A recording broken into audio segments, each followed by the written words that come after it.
దేశ రాజధాని సహా దేశవ్యాప్తంగా పలు ప్రాంతాల్లో వాయు కాలుష్యంపై ఢిల్లీ హైకోర్టు తీవ్ర ఆగ్రహం వ్యక్తం చేసింది. ఎయిర్ ప్యూరిఫైయర్స్ పై 18% జీఎస్టీ కొనసాగించడంపై సీరియస్ అయింది. ఇలాంటి విపత్కర పరిస్థితుల్లోనూ వీటిపై జీఎస్టీ తగ్గించే అంశాన్ని ఎందుకు పరిశీలించడం లేదని కేంద్రాన్ని ప్రశ్నించింది. దీనిపై వివరణ ఇవ్వాలని న్యాయస్థానం ఆదేశించింది. అయితే ఎయిర్ ప్యూరిఫైయర్స్ ను వైద్య పరికరంగా పరిగణించి వాటిని 5% జీఎస్టీ స్లాబ్ లోకి తీసుకొచ్చేలా ఆదేశాలు ఇవ్వాలంటూ ఢిల్లీ హైకోర్టులో ప్రజా ప్రయోజనం వ్యాజ్యం దాఖలైంది.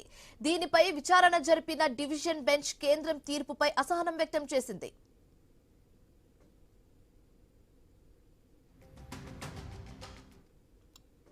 మనం రోజుకు 21,000 సార్లు శ్వాస తీసుకుంటామని, అలాంటప్పుడు గాలి కాలుష్యం వల్ల ఎంత నష్టం జరుగుతుందో ఒకసారి లెక్కించాలని ధర్మాసనం వ్యాఖ్యానించింది.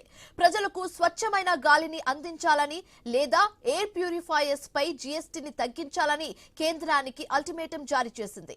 ఎయిర్ ప్యూరిఫైయర్స్ ను విలాసవంతమైన వస్తువులుగా పరిగణించలేమని కోర్టు పేర్కొంది.